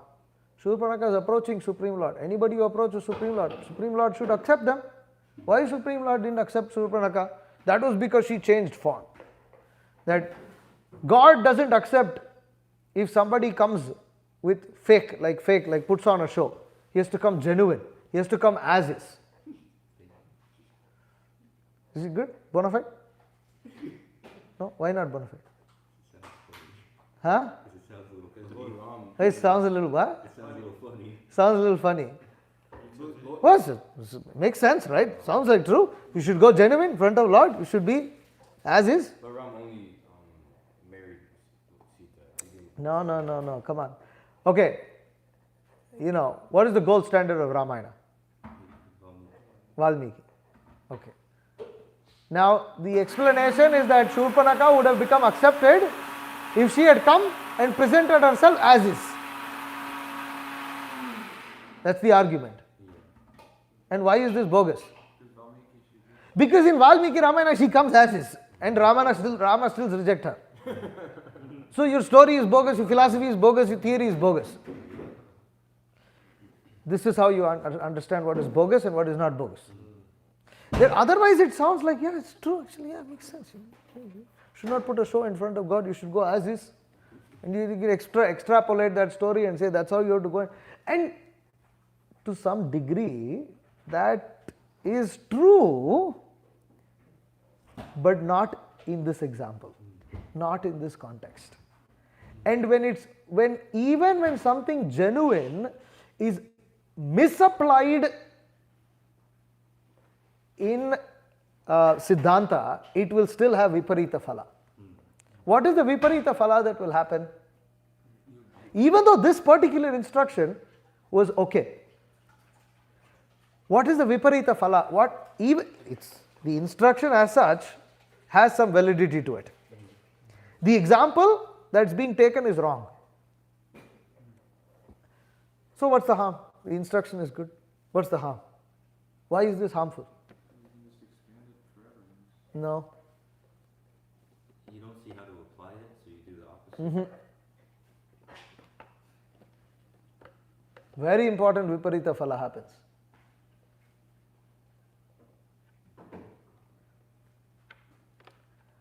You have faith in some bogus fellow who is not explaining according to Valmiki Ramayana. You are following somebody who is not following Valmiki. That particular instruction might be okay, but you never know what else is coming next, and what else he has fed into your head in the past, because he is not bona fide, he is not following Sampradaya. It's not that the Mayavadis say everything wrong. These Neo-Mayavadis, it's not that everything they say is wrong. Sometimes devotees argue, Prabhuji, that particular thing is right only, right? Why are you criticizing him for that? Because Baba is bogus. Because if that one right thing he said, you put faith in him, he'll take you to hell. You will not be able to have devotion to Supreme Lord. You won't get pure devotion. You won't get Shuddha Bhakti. You won't get love of God. So this is why it's important to follow Acharyas. Otherwise you get misled. That's not... Shurpanaka, she did not approach Lord Rama with the intention to please Lord Rama, but forget about that. She was envious of Sita Devi. You cannot become envious of the energy of the Supreme Lord. You cannot become envious of the Lord's associates and expect to be associated with the Lord. That her desire to enjoy the Lord without his associates, without any of his companions, his own consort, is not devotional service. You want to enjoy Lord, okay, but why exclude her? Why exclude her? There were so many people who approached Lord Ramachandra, like the rishis themselves they approached. But they didn't criticize Sita Devi. Shurpanaka did that. That is why she was not accepted by Lord Rama. That in fact, Shurpanaka, until Sita Devi came out of the cottage, Lord Ramachandra was still talking, he was just teasing, he was still engaging with Shurpanaka. He didn't reject her. But the moment she turned inimical towards Sita, it was over. So, from this you can understand it. When you have to always follow the energy of the Supreme Lord, the consort. That's how we can get shelter. We get shelter of Rama through Sita, of Krishna through Srimati Radharani. So like this. And anyways, he became angry, moving his eyebrows, thus frightening the ocean, who then allowed the Lord to construct a bridge to cross the ocean. So then there's that nice painting we had in our temple, Lord Rama shooting arrows in the ocean, becoming agitated and coming out. So and then he entered the kingdom of Lord Ravana and devoured that kingdom like a fire devouring a forest. Text 5. In the arena of the sacrifice performed by Vishwamitra, Lord Ramachandra, the king of Ayodhya, killed many demons, Rakshasas and uncivilized men who wandered at night in the mode of darkness. May Lord Ramachandra, who killed these demons in the presence of Lakshmana, be kind enough to give us protection. So we read this. This is what we chanted. So arena of Vishwamitra. So Vishwamitra Muni, he wanted to take Rama and Lakshmana. He wanted to take them too. Dasharatha wanted to go, but Dasharatha gave a promise and he had to fulfill that promise, and Vishwamitra had a duty to perform. He wanted to arrange for the marriage of Lord Rama, and he had to take Rama away and take him to Janaka's kingdom so that he could break the bow of Sita. And in the meantime, Vishwamitra wanted Rama to kill these demons, Taraka and Marichi. Now Marichi didn't get killed. What happened to Marichi? He was thrown into the ocean, and then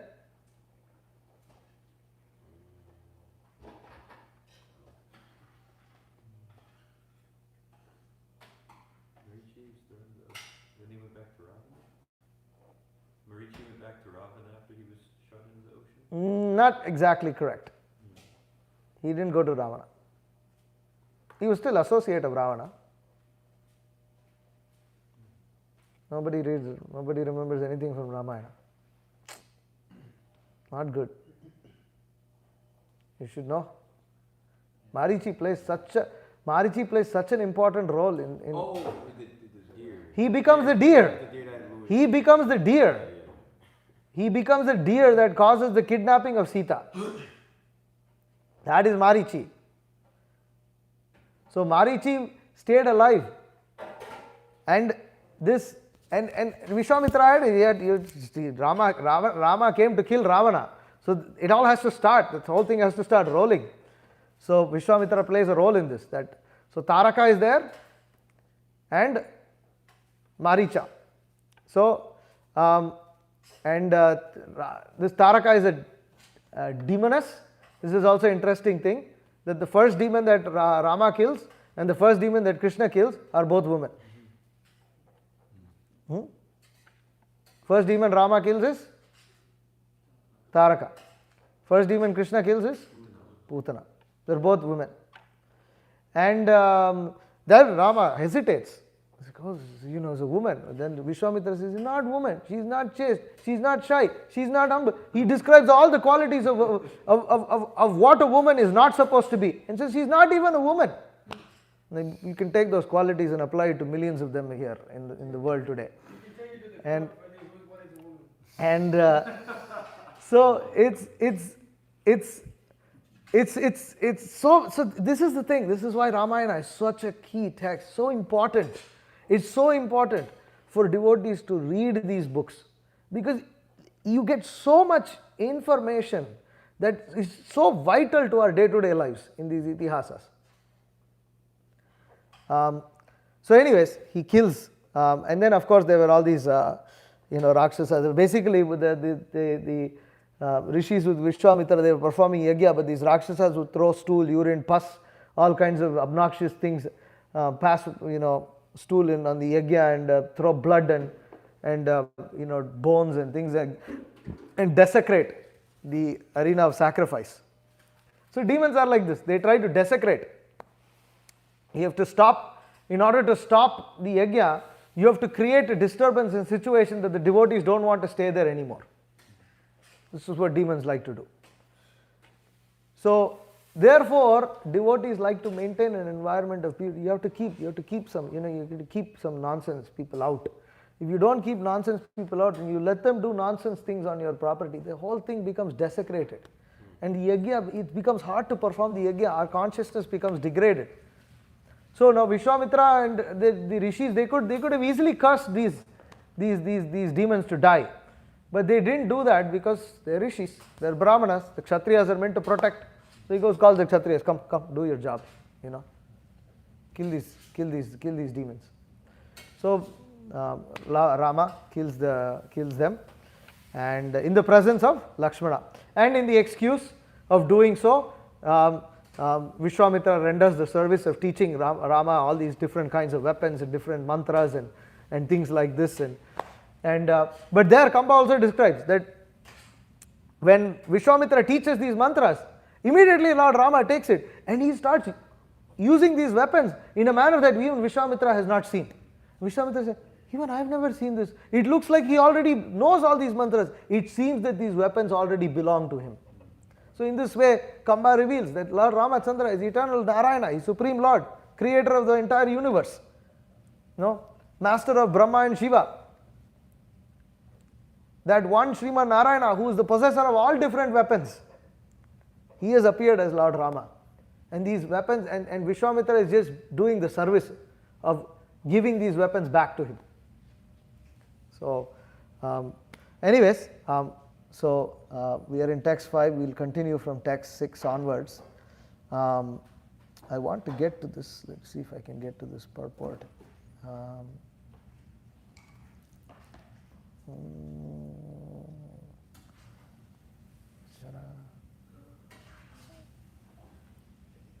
Oh yeah, okay, we have to somehow cover up to verse 11, okay, that's my goal, because there's a very nice purport there. Which verse are we right now? Text 6, okay, 6 and 7. Yeah, I'll stop here. Any questions or comments on what we've spoken so far?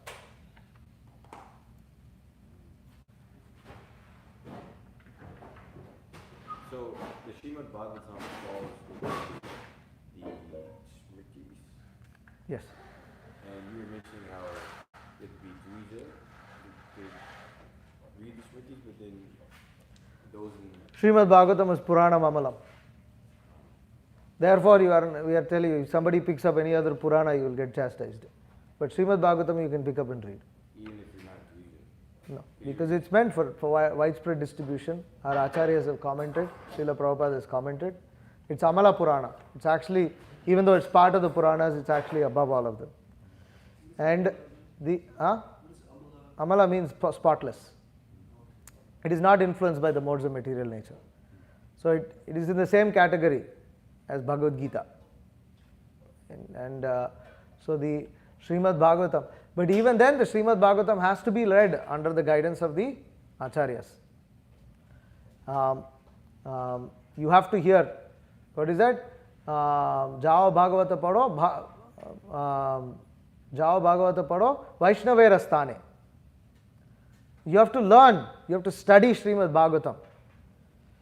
But the nature of the itihasas are such that you don't need a formal context even to learn them. It will be recitals, dramas, things like this. Of course, we can do that for Bhagavatam also, but more so for itihasas, because it's just so packed with stories, more than the Bhagavatam. Bhagavatam also we can do and should be done. Prabhupada wanted, but even though the technical classification of Srimad Bhagavatam is within the Smritis, we don't actually treat it like that. Where are our Brahmanas studying Shruti? For us it's because Srimad Bhagavatam is the essence of all the Vedic texts. It's the complete essence. Nigama kalpataror galitam palam sukhamukad amrita drava samyutam pibata bhagavata rasamalaya muhuraho rasika bhuvi bhavka. And the Srimad Bhagavatam is also the commentary on Vyasadev's commentary on the Vedanta Sutra. So in that case it even falls under the Shruti category. So Srimad Bhagavatam is a very exceptional text. This is for the other Puranas we are talking. And you can't even within an ISKCON society or Krishna conscious society, you can't even, I don't know where, I think I read this in 11 Canto, that you can't even understand the imports of Bhagavatam unless you're even first initiated. Like, because if you're reading Bhagavatam but you're not initiated. That's not true. I mean, Srila Prabhupada wanted Bhagavatam distributed even to members of the public. That means they had to read them. That means they have to understand it. And Srila Prabhupada didn't. He was also cool with devotees distributing single cantos of the Bhagavatam without even the whole, starting from the first. He just distribute the 8th canto out of nowhere to somebody, and then right there, the churning of the milk ocean, boom, yeah, it's just like right there. So, because Srila Prabhupada said it's like a sweet fruit. Whichever side you bite, it's tasty. Prabhupada gave that example. You can pick the book, any part you can start reading. And that's, why is it become like that? Because that's specifically because of how Srila Prabhupada has commented on it. That Srila Prabhupada's commentaries have made this possible. You're not supposed to read 10th. Don't read 10th canto first. Don't go to Krishna's pastime without going through. But you have Krishna book, which we are distributing widely. Because Prabhupada, so the Acharyas can make this available. Actually, and it requires a very potent Acharya. There are many Acharyas, but very, very special among them can do this, where they can they have that power to disseminate that which is traditionally not possible to be disseminated. They have that power to disseminate it widely. Traditionally, the Srimad Bhagavatam, because it falls, you still had to kind of learn it in that Vedic process. But the Acharyas coming in Lord Chaitanya's line, specifically our Srila Prabhupada, being the Senapati Bhakta of Lord Chaitanya Mahaprabhu, was able to sort of break open this barrier and disseminate. I mean, Srila Prabhupada, what about Bhagavatam? Ishopanishad Prabhupada has widely distributed. That is direct Shruti. Direct Shruti. You're not supposed to touch it. But Prabhupada, Acharya, a very empowered Acharya like this can make that exception. And these empowered Acharyas are self-effulgent. It's not that we can say, Prabhupada did this, now we can also do this, we are now next in line, we can also make those changes. No, but then can you be like Prabhupada? You have to look at the characteristics of that Acharya, of their activities and characteristics and qualities. That I was describing to one devotee, and this is stated by Guru Maharaj in Modern Mission. It is humanly impossible for somebody to have written so many books within the period that Srila Prabhupada did. It's just humanly impossible activity. And it wasn't one humanly impossible activity, it was multiple humanly impossible activities. Whenever you suffer from this jet lag, this is what you remember, You wake up at 12 in the night or 1 in the morning, And Srila Prabhupada is going around, like nothing happened. His servants couldn't keep up with. It wasn't just one thing, it was just so many things that.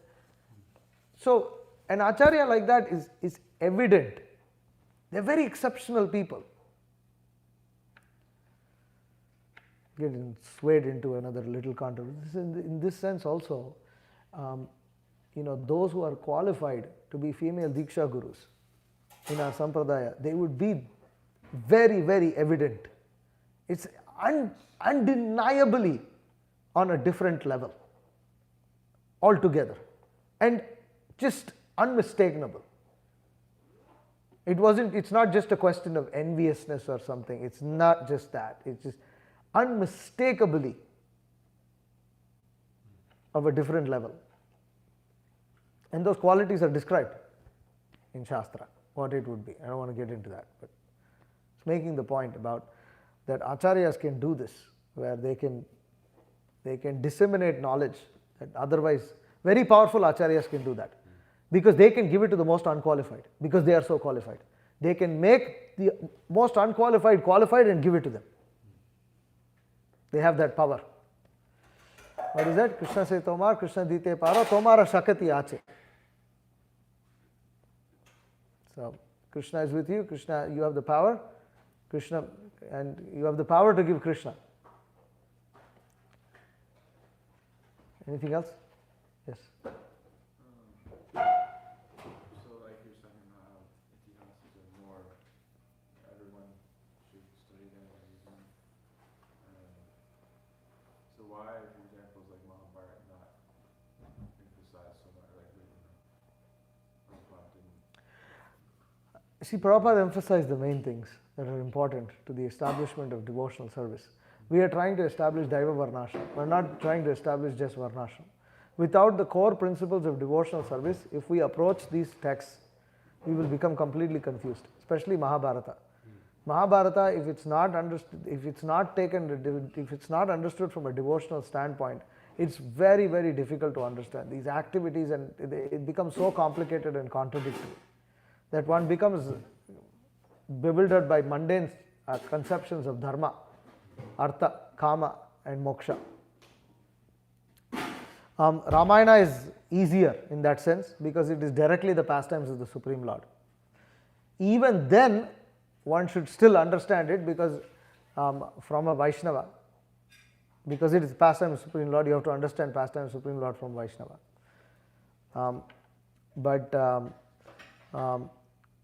Srila Prabhupada also had the duty, we are spreading Lord Chaitanya's movement, and Lord Chaitanya's movement has to be spread with the principal literatures that Lord Chaitanya emphasized, which is Bhagavatam. Because we are not just trying to bring people to a pious level. It's quite inconceivable. But Lord Chaitanya wanted to give the highest,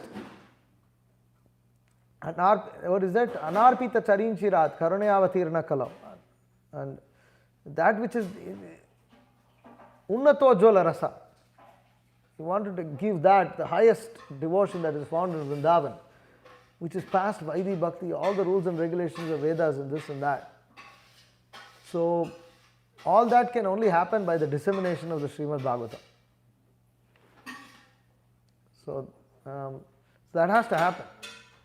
But at the same time, it doesn't mean that devotees can live, worse than Rakshasas. Cannot be. Even Ravana wouldn't enjoy Ravana wanted to enjoy, but he asked Sita to marry her. What kind of people today? They don't even think of marriage, So yeah. So Srila Prabhupada, Prabhupada gave us the seeds to do everything. He gave us the instructions. He's emphasized it. He's emphasized Ramayana. He's encouraged devotees to learn about Ramachandra's pastimes, read Ramayana. Prabhupada wanted us to read the other literatures. Prabhupada has given us all the instructions. But there was only so much Srila Prabhupada could do within the limited period of time that Krishna allowed him to execute his pastimes in this world.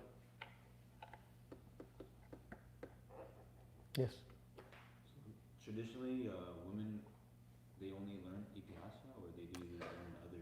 Not, see, when I say learned, it also means about who can teach others, disseminate. Itihasas anybody can teach. See, a woman can sit and start speaking about Ramayana, Mahabharata to anybody, to their family members, this, that. They can. There's no formalities when it comes to these things. But there are formalities with the other texts. So it's not that the Puranas were never heard by the women.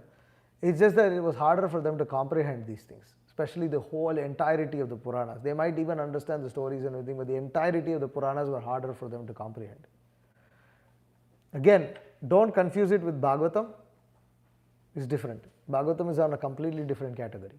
So it's not But if you take the other Puranas, you will see there's the Rajasika Purana, Satvika Purana, Tamasika Purana, so many stories and so many contradictions, and it's not very easy to understand. So it's not completely like forbidden for women to learn Smriti and Shruti. It's not that they learn. It's not that they learn, but they may actually traditionally the discourses would happen only on Mahabharata and Ramayana and pastimes of the Supreme Lord, just pastimes from Puranas and things like this. Pastimes of the Supreme Lord.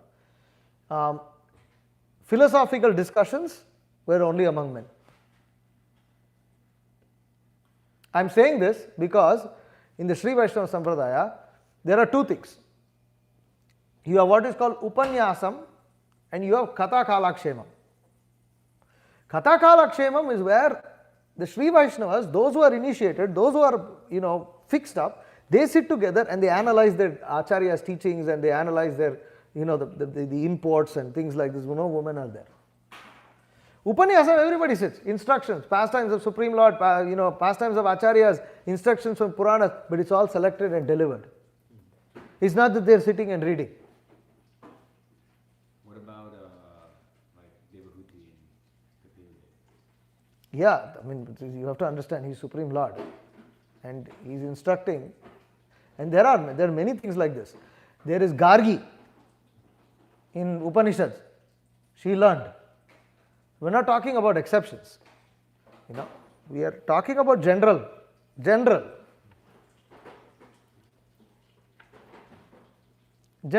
These are things. Again, Bhagavatam, different. Bhagavad Gita also we are doing. Bhagavad Gita they would recite generally, but it wasn't. Traditionally it wasn't, Only men. That was what was traditionally done. Again, we are not trying to implement Varnashrama. We are trying to implement Daiva Varnashrama. We want women to hear Bhagavatam. We want them to hear all the different instructions. And we will encourage in that sense. But this is just to understand why the Itihasas were more recited. That's all. That's the point here. We're not talking so much about restrictions. And the restrictions were less and less and less. It wasn't, Shruti completely, no, zero women involvement. But even you say zero, since Gargi is there in the Upanishads. But very rare. So rare that it was basically zero. Then you have little more when it comes to Smriti. And then Itihasas. Basically everyone. So it's like that. It becomes more. You'll find more examples with Smriti. You won't find that with the Shruti so much. Hardly. Okay. Anything else? All right. Okay, Hare Krishna. Shri Ramachandra Bhagavan ki jai. Srimad Bhagavatam ki jai. Shri Ram Navami Mahamahotsav ki jai. Srila Prabhupada ki jai. Ancha kalpatrubhyascha kripa sindhubhyo cha patitanam pavanebhyo vaishnavebhyo namo namaha.